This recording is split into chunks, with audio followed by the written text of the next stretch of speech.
So welcome back my dear students. आइए हम आज एक और नया टॉपिक शुरू करेंगे। एक्चुअली हम एंडोमेम्ब्रेन सिस्टम पढ़ रहे थे और एंडोमेम्ब्रेन सिस्टम में हमने कल एंडोप्लाज्मिक रेटिकुलम के बारे में हमने डिटेल्स की थी। आई होप कि आपने वो वीडियो देखी होगी। और आज का जो टॉपिक हमारा रहेगा एंडोमेम्ब्रेन सिस्टम को कंटिन्यू करते हुए नेक्स्ट टॉपिक हमारा गोल्गी बॉडीज या गोल्गी एपरेटस या गोल्गी कॉम्प्लेक्स या जिसको डिक्टियोसोम्स कहते हैं उसके बारे में रहेगा। एक शॉर्ट सा छोटा सा वीडियो बनेगा, उतना ज्यादा लंबा नहीं जाएगा ये, क्योंकि छोटा है। उसमें आपके जो काम की चीजें हैं वो आपको आपके साथ डिस्कस करेंगे। और आपसे एक रिक्वेस्ट है कि जो पीछे अपलोड की गई वीडियोस है आप एक बार जरूर उनको देखिएगा, ताकि आपको ये चैन जो है बनी रहे और आप बढ़िया से जो है वीडियो को देख पाएं और बढ़िया से टॉपिक्स को क्लियरली समझ पाएंगे। So without wasting much time your time, क्योंकि आपका एक एक लम्हा मेरे लिए जरूरी है, आपके लिए भी जरूरी है। एक और चीज मैं आपके लिए थोड़ा सा ये कहूंगा प्यारे बच्चों कि रीनीट होने वाला है। आप अपने हौसले को बुलंद रखिए, आप अपनी तैयारियों को जारी रखिए। ये चीजें होती रहती हैं, आप इस चीज को ज्यादा दिमाग में ना रखिए। नीट की जो आपकी तैयारियां थी, आई होप आप उससे भी बढ़िया कर पाएंगे। This is an opportunity for you. आप इसको और कंटिन्यू रखिए। आप इस नीट के जो पीछे जो स्कैम हुआ, वट जो भी इसमें पेपर लीक हुआ, क्या हुआ, आप उस चीज को दिल में नहीं रखिए। हर चीज का कुछ न कुछ ऊपर वाले ने रखा होता है। पॉजिटिव समझकर जो है आप अपनी तैयारियों को जारी रखिए। डिमोटिवेट नहीं होना है। एक एक लम्हे को आप जो है यूज कीजिए, यूटिलाइज कीजिए बढ़िया से, जुडिशियली। और जब भी आपका जो एग्जाम कंडक्टिंग एजेंसी है एनटीए है, वो आपका क्या बोलेंगे इसको, जो भी आपकी एग्जाम कंडक्टिंग एजेंसी है, वो जब आपकी डेट को डिक्लेयर करेगी तो आपके लिए एक और अपॉर्चुनिटी मिलेगी। आप कुछ ऐसे बच्चे भी होंगे जिनने अच्छे नहीं कर पाए हैं, ऑफ कोर्स जिनने अच्छा किया है उनके लिए थोड़ा सा ये होगा डिमोटिवेटिंग, लेकिन नहीं, उनने भी जो है हौसला रखना है, वो इससे अच्छा कर पाएंगे। मेरी बेस्ट विशेष है आप सबके साथ। तो कंटिन्यू रखिए, तैयारी को कंटिन्यू रखिए, वक्त को ना गवाइए और आपका ज्यादा समय ना लेते हुए हम टॉपिक को शुरू करेंगे। So today's topic is Golgi bodies. As always हम थोड़ा सा इसकी ये कैमरे में आ रहा है, एक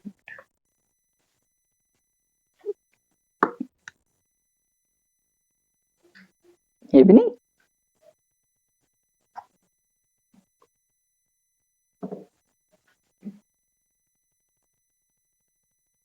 I think it is okay. Golgi apparatus या इसी को गोल्गी बॉडीज भी बोलेंगे, ठीक है। सो एज ऑलवेज हम पहले इसकी लिटिल बिट हिस्टोरिकल बैकग्राउंड के बारे में जानेंगे कि कहां देखा था, किसने देखा था, पहली बार जो है क्या हुआ था इसके लिए, ठीक है। तो गोल्गी बॉडीज को पहली बार जो है कैमिलो गोल्गी ने गोल्गी ने 1898 के अंदर किसके अंदर देखा था? नो सेल्स ऑफ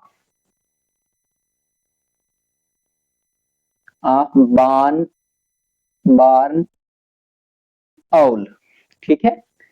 आउल के नर्व सेल स्टडी कर रहे थे वो, और वाइल स्टडीइंग ही ऑब्जर्व्ड सम रेटिकुलर स्ट्रक्चर्स, ठीक है, इन माइक्रोस्कोप। उनने नेटवर्क जैसी चीजों को देखा और क्या नाम दिया? उन्हीं के नाम पे जो है इनका नाम पड़ा गोल्गी बॉडीज, कैमिलो गोल्गी के नाम पे। गोल्गी बॉडीज या गोल्गी एपरेटस या Golgi complex. Why complex? Because it is the network of the reticular structure of complex structures. एक से ज्यादा चीजों का बना रहता है ये, ठीक है, like that of endoplasmic reticulum, ठीक है। और ये प्लांट सेल्स के अंदर, प्लांट्स या प्लांट सेल्स के अंदर इनको डिक्टियोसोम्स कहते हैं।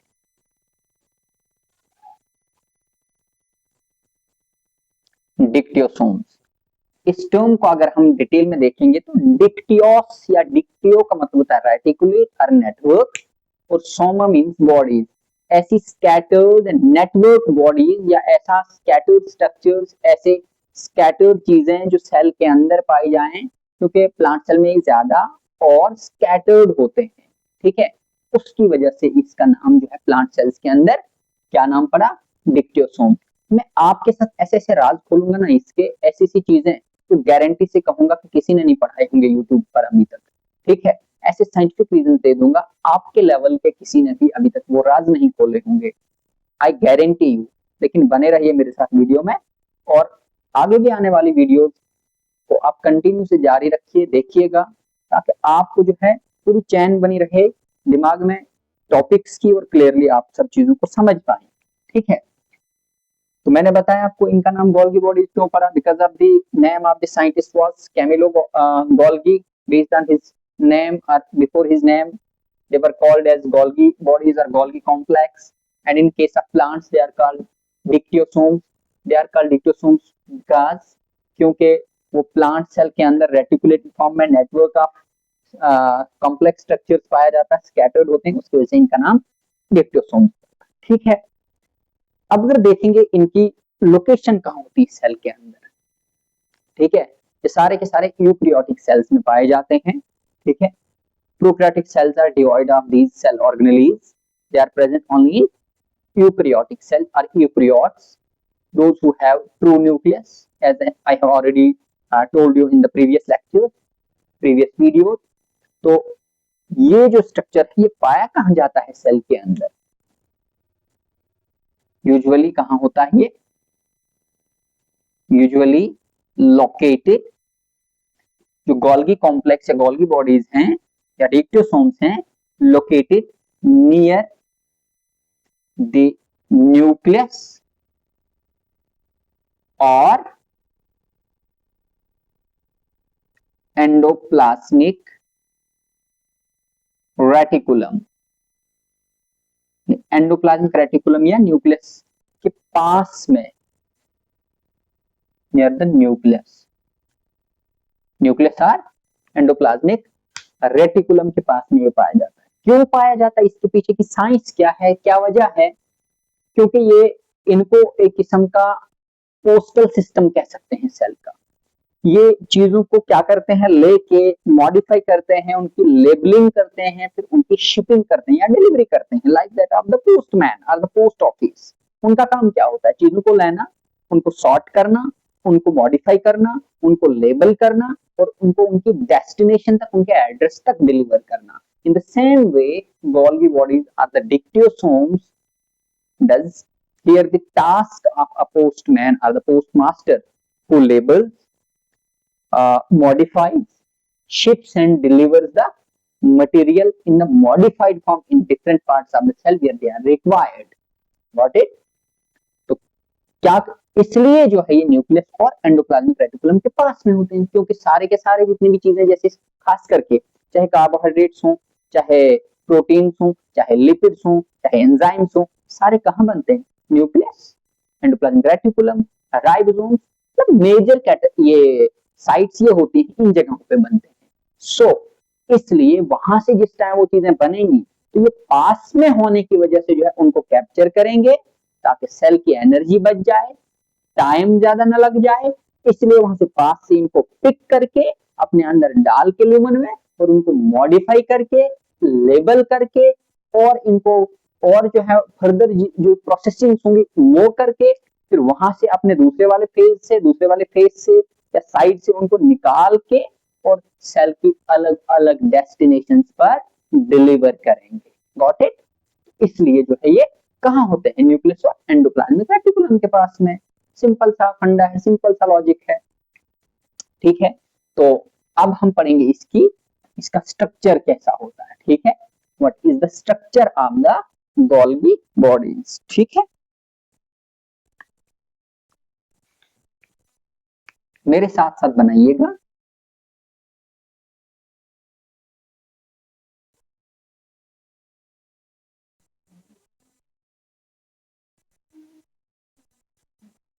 ठीक है,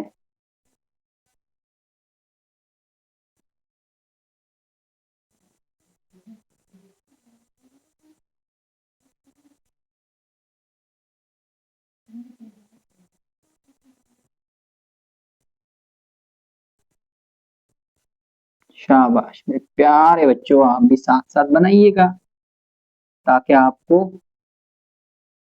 जितने भी बोर्ड वाले बच्चे हैं ना, उनको, इवन कि नीट वाले भी, डायग्राम से अंडरस्टैंडिंग क्लियरली हो सकती है। वो डायग्राम को अच्छे से समझिएगा ताकि आपको जो है कॉन्सेप्ट ना भूलेगा। और मेरे साथ साथ मैं कुछ कट कॉपी पेस्ट नहीं करता हूँ, मैं आपके साथ साथ डायग्राम बनाता हूँ। और जिसकी डायग्राम्स अच्छी हैं, those who now to draw the diagrams in a beautiful way can achieve very good marks in the exams। ठीक है, ये कला होती है। ठीक है, ये होते हैं इसके vesicles. You may take your seat, बैठ जाओ। ठीक है, सो दिस इज, इनको सिस्टरने बोलते हैं। These stack parallelly arranged system of membranes is called, what they are called, they are called cisternae। इनको वेसिकल्स बोलेंगे। जैसे पीछे पढ़ा था हमने एंडोप्लाज्मिक रेटिकुलम में, इसमें भी सेंट्रल सिस्टरने होते हैं, कुछ ट्यूबुलर स्ट्रक्चर्स होते हैं और दीज वेसिकल्स। ठीक है, let's label it along side ताकि आपका टाइम ज्यादा ना जाए। ठीक है, so this is Golgi complex और गोल्गी एपरेटस। ठीक है, थोड़ा सा अजीब सा लग रहा है।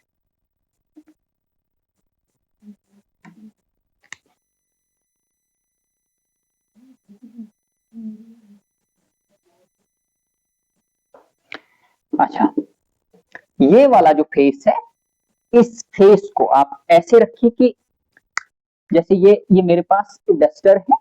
ठीक है, या आप ये देखिए, आई थिंक आपको दिख रहा हो, एक ये क्या है, ऊपर से इस फेस को क्या बोलेंगे, जैसे आपने फिजिक्स में भी पढ़ा होगा, कन्वेक्स और concave.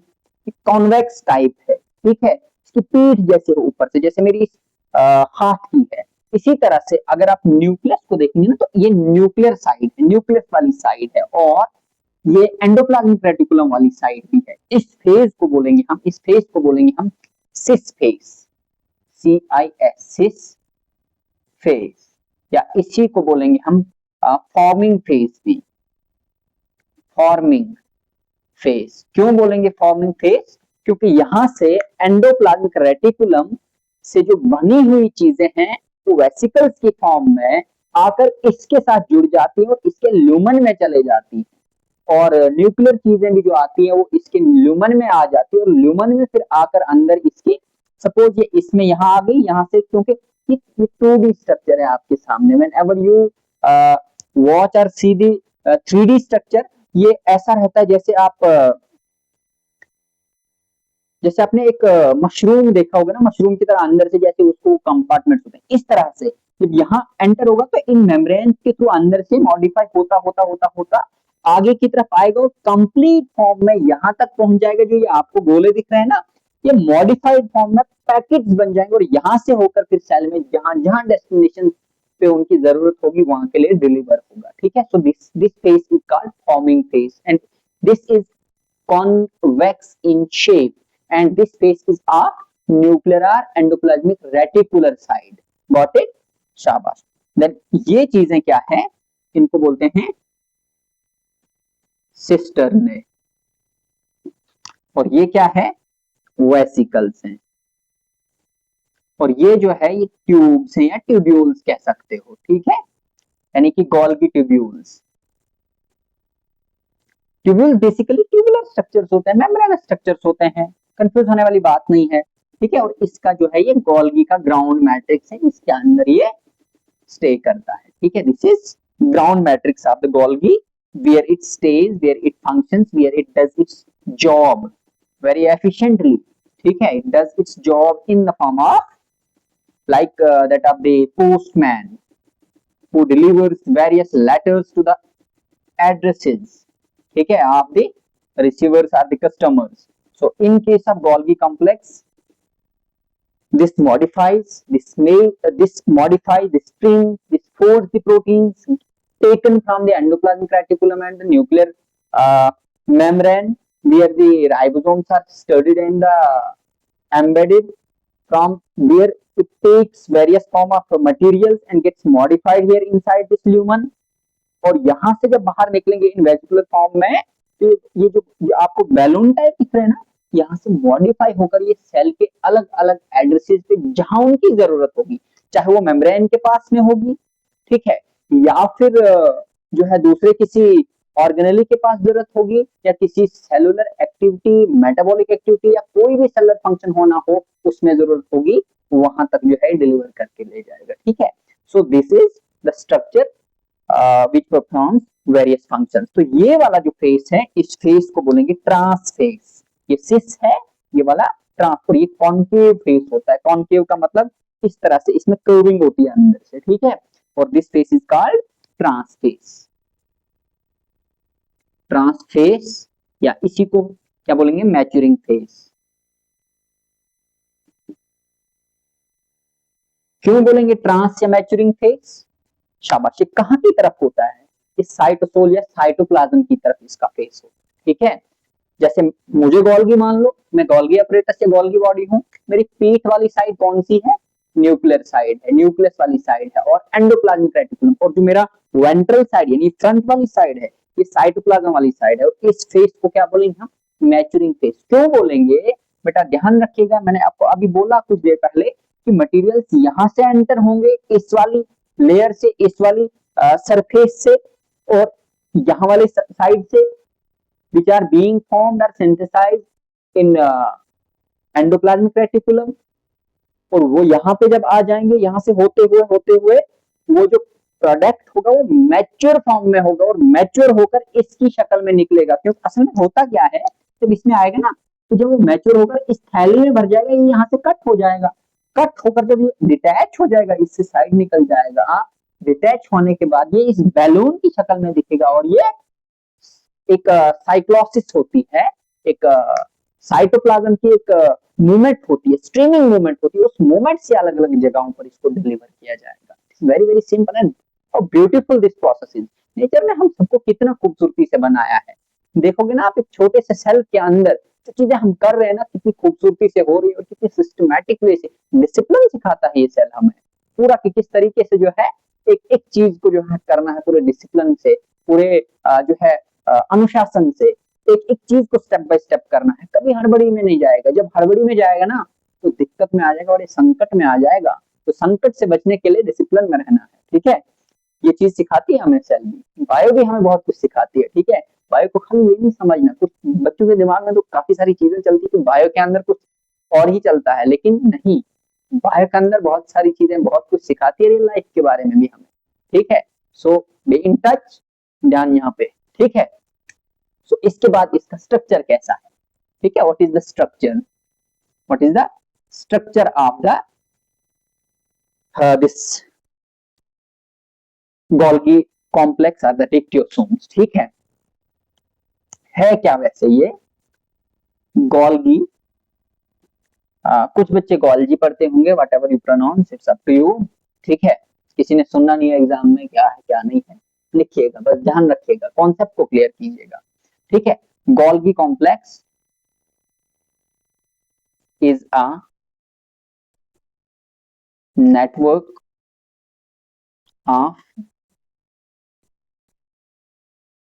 membranous structures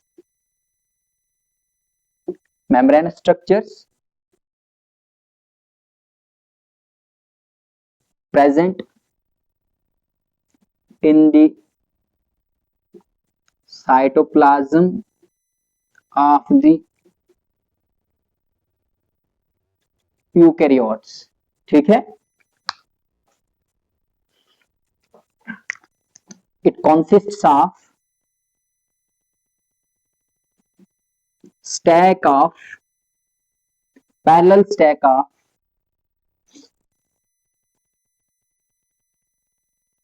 membranous structures called, क्या बोलेंगे उनको, सिस्टर्ने।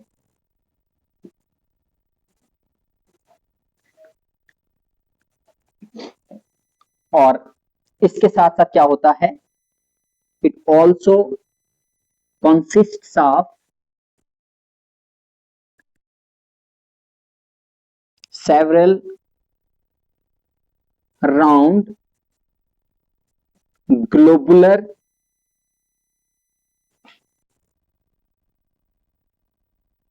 स्ट्रक्चर्स कॉल्ड, क्या बोलेंगे इनको, वेसिकल्स। इनको हम एक किस्म का डिलीवरी बॉक्सेस कह सकते हैं। जैसे कोरियर करते हो ना, तो डिलीवरी जिसमें होती है आगे, जैसे ठीक है, कोई चीज डेस्टिनी तक पहुंचाते हो, शिपिंग करते हो उस चीज की, वो कहलाता है। यही जो है मैन काम करता है आगे जाकर, ठीक है। वेसिकल्स which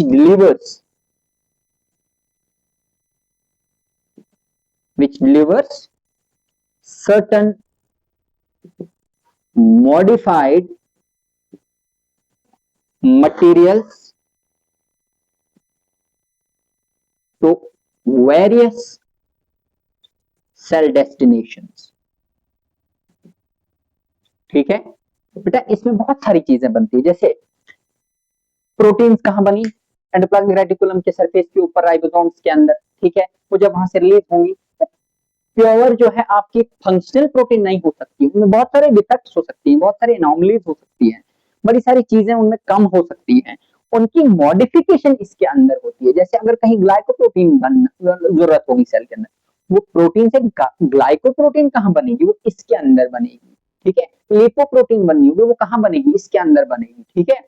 फर्दर फोल्डिंग बननी होगी, उसकी ट्रिमिंग करनी होगी, कटिंग करनी होगी, मॉडिफिकेशन, कुछ addition, deletion, whatever is the required to that protein और द कंपाउंड, या जो भी सॉरी क्या बनेगा, मॉलिक्यूल बनेगा, उस मॉलिक्यूल की फर्दर प्रोसेसिंग, उसको फाइनल शेप कहां दी जाएगी, वो वाहिद वाहिद वाहिद इस सेल ऑर्गेनेली के अंदर दी जाएगी, और मॉडिफाइड फॉर्म में वो यहां से निकलेगी, किस फेज से, ट्रांसफेज से, मैच्योरिंग फेज से, यहां से निकलकर फिर उसको डिलीवर किया जाएगा। So this is little bit about the structure of the endoplasmic reticulum. Now let us discuss about the functions. क्या functions perform करता है, तो अभी अभी डिस्कस कर ही दिया है हमने, वही है इसके functions। अब जो मैं पॉइंट्स नोट करूंगा आप उनको नोट कीजिएगा, सिंपल है। क्या क्या functions हैं? So the first and the foremost function is, पहला modification of cellular materials। लेकिन कौन से materials, like proteins, lipids, enzymes etcetera, जो जो उसमें एंडोप्लाज्मिक रेटिकुलम में बना था, और न्यूक्लियस की मेम्ब्रेन से जो भी बाहर चीजें निकलती हैं, ठीक है, एंजाइम्स एटसेट्रा। देन उसके बाद क्या, मॉडिफिकेशन, देन पैकेजिंग होती है इनकी, पैकिंग या packaging of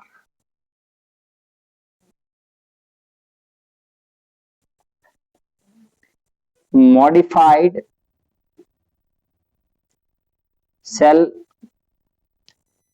cellular materials,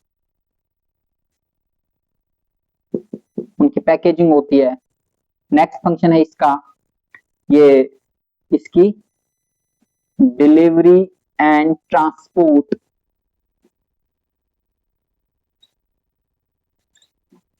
of modified materials. उसके बाद टॉक्सिक सब्सटेंस जो सेल के लिए जरूरी ना हो, उनको पैक करके डिलीवरी कर देता है, तो सेल को डिटॉक्सिफाई करने में भी हेल्प करता है, डिटॉक्सीफाई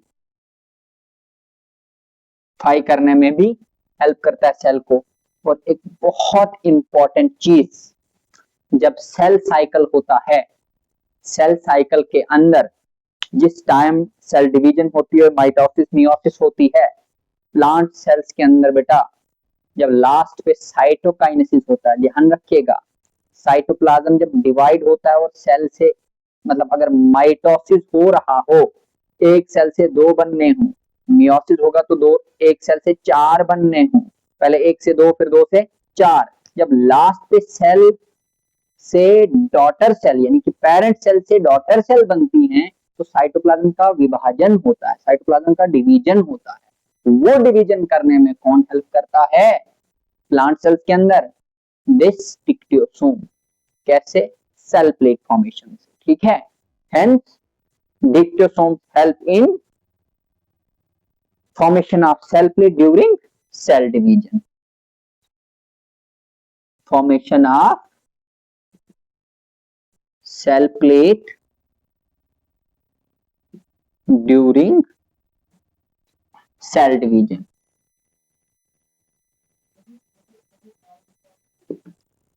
ठीक है, समझ आ रही बात आपको? तो ये है इसके बारे में, डिक्टियोसोम्स के बारे में। आई होप आपको ये समझ आया होगा, बढ़िया से समझ चुके होंगे आप लोग। उम्मीद है आप बाकी वाले लेक्चर्स भी देखते होंगे और सब देखते रहिए, क्लियरली सब चीजों को करिए सिस्टमैटिकली। आपके पास जो नए बच्चे हैं जो जिन्हें आगे एग्जाम देना है, उनके लिए अभी बहुत सारा टाइम है। जो दे चुके हैं उनके लिए कंग्रेचुलेशन, क्योंकि रिसेंटली शायद कल ही सीबीएसई ने जो है रिजल्ट डिक्लेयर किया। उन सब बच्चों को मेरी तरफ से कंग्रेचुलेशन। और जिन बच्चों को थोड़ा कम मार्क्स आए हैं तो डोंट लूज योर होप, ठीक है। वो कहते हैं ना कि गिरते हैं शहसवार मैदान जंग में, गिरते हैं शहसवार मैदान जंग में, वो तिफल क्या गिरे जो घुटनों के बल चलते हैं। तो आप लोग फ्लैट उस पे क्या बोलते हैं ग्राउंड में उतरे हो, तो आपके लिए सबसे बड़ी बात है आप जंग में गए, आपने जंग लड़ी, ठीक है। अब जीत और हार जो है ये मुकद्दर का खेल, ठीक है। तो आप अपनी होप को लूज ना कीजिए, ठीक है, देखते रहिए। और साथ साथ में एक और चीज है कि आप मुझे प्लीज कमेंट बॉक्स में ये बताइए कि आपको मेरे लेक्चर कैसे लगते हैं, आपको समझ आती है नहीं आती है, आप मुझे बताइएगा जरूर। और लाइक करना ना भूलिए, सब्सक्राइब करना ना भूलिए, और लास्ट पे अगर जो बच्चे नए हैं वो चैनल को सब्सक्राइब कर दीजिए और बेल आइकन को हिट कर दीजिए ताकि आने वाली सब अपडेट्स और वीडियोस आप तक पहुंच जाएं। धन्यवाद।